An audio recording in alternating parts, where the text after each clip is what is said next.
Hello guys, bersama saya lagi dalam Orek Napa Channel Dewan Panas, sahabat-sahabat semua. Disebabkan ahli parlimen daripada PAS, ahli parlimen Ketere, sahabat-sahabat semua, yang masih mengulang soalan yang sama, sedangkan ianya sudah dijawab oleh Menteri Pertahanan, ya, berkaitan dengan pencen, berkaitan dengan kebajikan veteran-veteran, pencen Angkatan Tentera dan sebagainya. Hari ini sekali lagi beliau tampil ya untuk menyuarakan perkara ini. Apa sebenarnya yang mahu dibuat oleh MP daripada Keteri ini, sehingga berlawan cakap ya ketika penggulungan YB Menteri, YB Mar Hassan. Jadi sahabat semua, menarik ya. Sebelum kita lihat jawapan daripada YB Mar Hassan, saya mau kita juga untuk menonton apakah kenyataan terkini daripada MP Keteri yang dikatakan tidak faham simple English itu. Jadi mari kita dengar. Isu pelarasan pencen. Isu pelarasan pencen ini kepada lebih kurang 78,000 lebih veteran yang bersara sebelum 1 Januari 2013. Buat masa ini, ianya tidak perlu lagi dibincang atau dikaji dan hanya perlu laksanakan mengikut undang-undang yang sedia ada. Bayaran pelarasan pencen ini berlandaskan kepada Perlembagaan Persekutuan dan Akta Angkatan Tentera 1972. Perkara 132, Perlembagaan Persekutuan menetapkan dan mengiktiraf ATM sebagai perkhidmatan awam yang utama dalam senarai kedudukan terkanan berbanding dengan perkhidmatan awam yang lain. Perkara 137, Perlembagaan Persekutuan menyatakan Majlis Angkatan Tentera sahaja yang mempunyai bidang kuasa mengenai 3 perkara, iaitu pentadbiran, pemerintahan dan disiplin Angkatan Tentera. Perkara 139, Perlembagaan Persekutuan menyatakan Suruhanjaya Perkhidmatan Awam tidak ada bidang kuasa terhadap ATM dan telah dikeluarkan daripada senarai perkhidmatan di bawah tanggungjawabnya.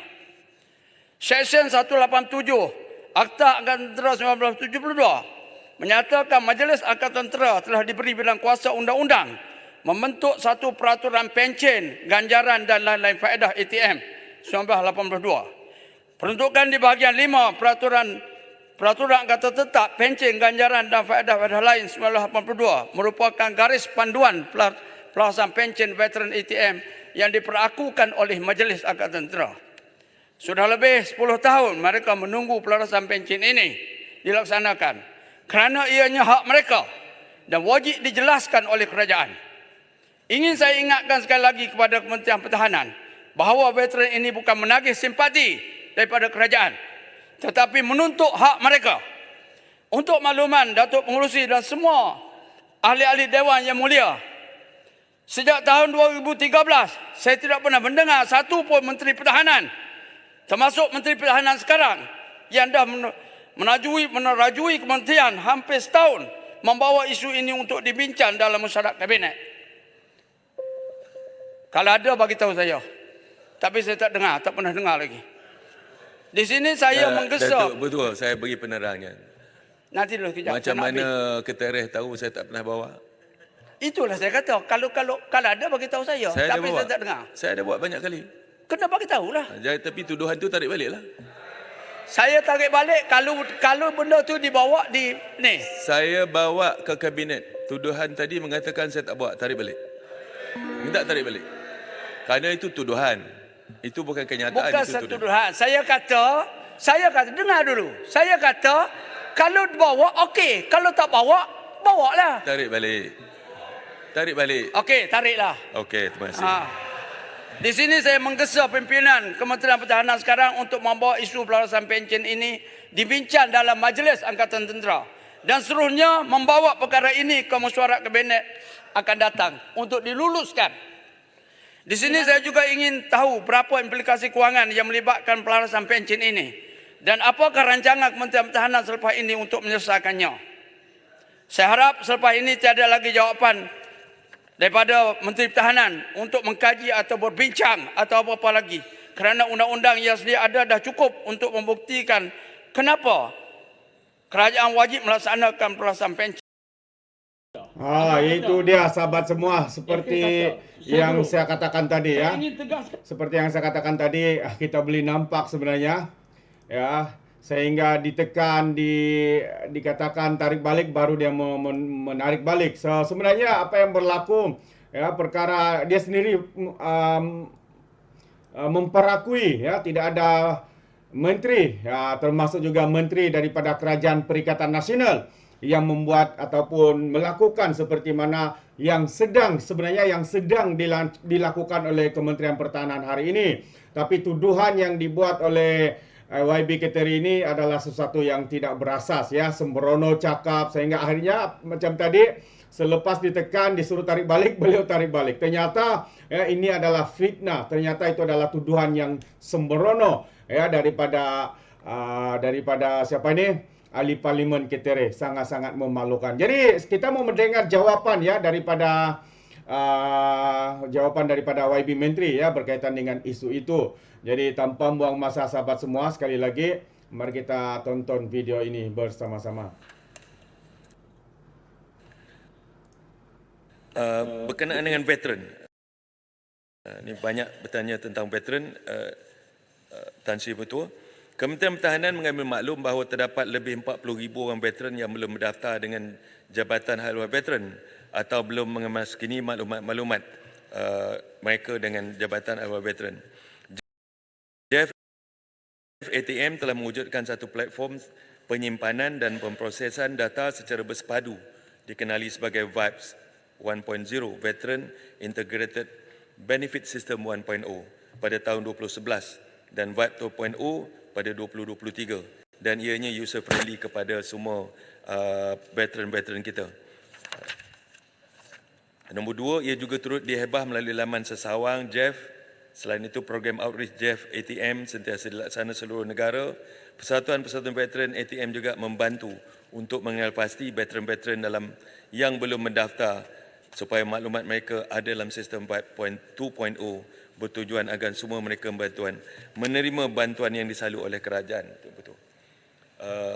Veteran juga berkenaan dengan kemudahan perubatan veteran ATM. Aspek kesihatan veteran ATM dan tanggungan terus menjadi fokus MINDEF dan juga akan ke agenda kesejahteraan veteran ATM. Untuk tahun 2020, sebanyak 78.8 juta diperuntukkan dan dibelanjakan. Tahun 2021, sebanyak 111.5 juta telah dibelanjakan untuk kesihatan veteran. 2022, sebanyak 117 juta dan tahun 2023, sebanyak 85.9 juta telah pun dibelanjakan untuk faedah kesihatan kepada veteran Tan Sri Ketua.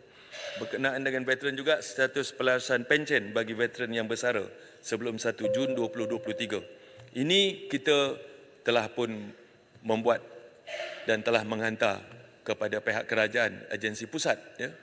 Kita bukannya di dalam bidang kuasa kita. Jadi pencen dan seperti disebut oleh Yang Amat Berhormat Perdana Menteri tempoh hari, dia akan diselaraskan dalam skim saraan penjawat awam yang akan dibuat boleh jadi akan dimuktamadkan pada bulan Mei ataupun bulan Jun tahun depan. Betul-betul. Selain daripada itu, kami pun tak mahu bercakap pasal ianya dibawa di dalam kes mahkamah. Jadi kita tak mahu perkara-perkara ini dibincangkan kerana, tetapi rest assured dengan izin rakan daripada Ketere, kita dah bawa banyak kali, dibincangkan 3-4 kali dalam kabinet juga. Bagaimana cara untuk kita pastikan supaya penyelarasan pencen ini dibuat supaya ia dapat memberikan keadilan kepada pihak veteran yang berpencen 13 dan sebelumnya.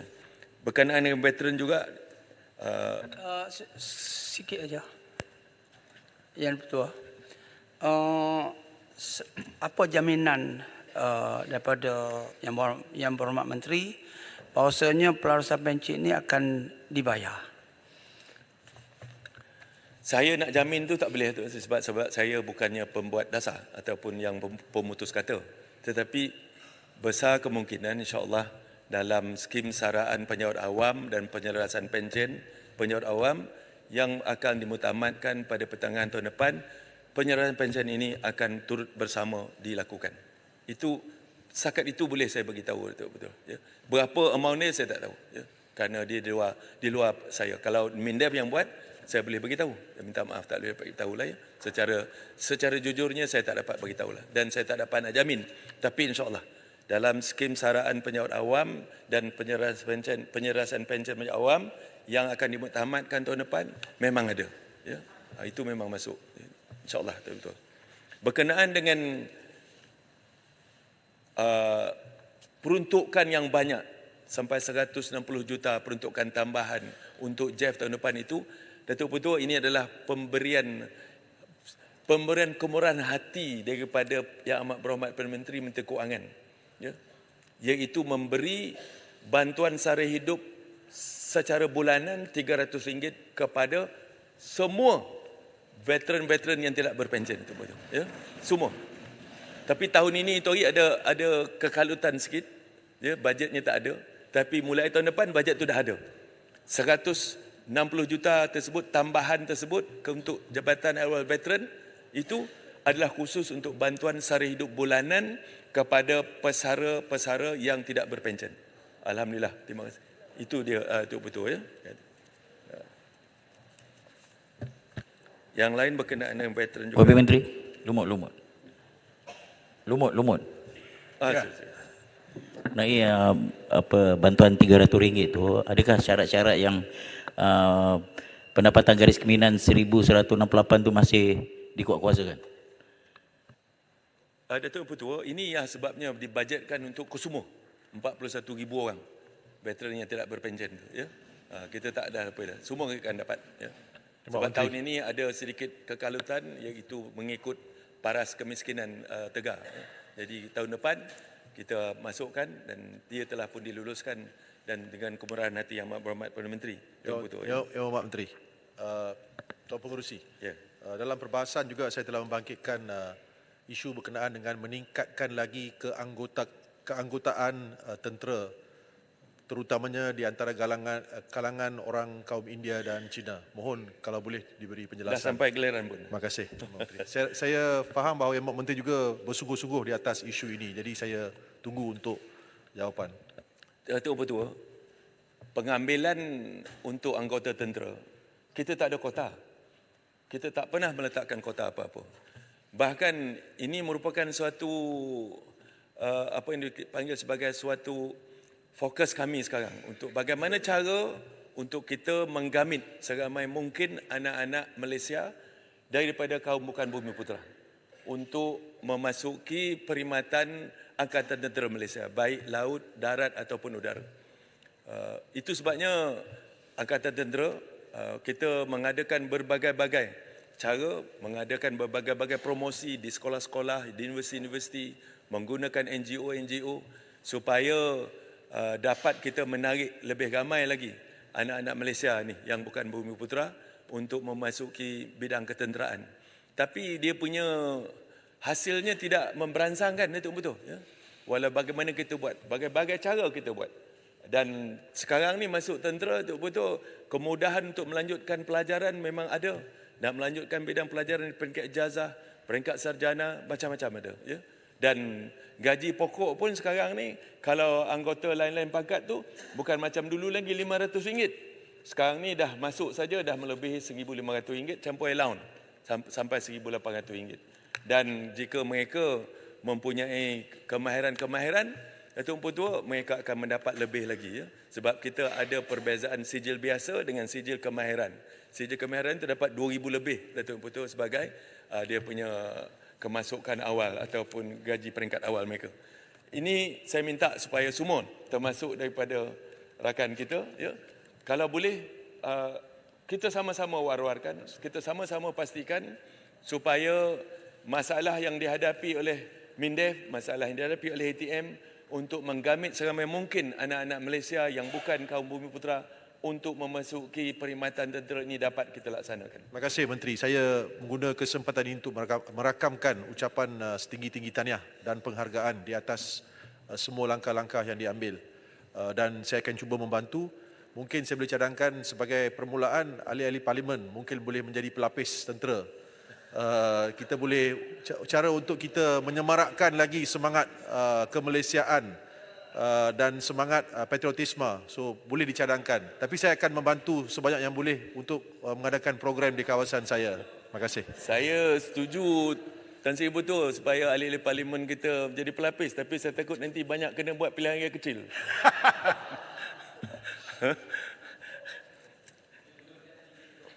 Wanita tadi Bukit Bendera, wanita berkenaan penyertaan wanita. Begitu juga ya.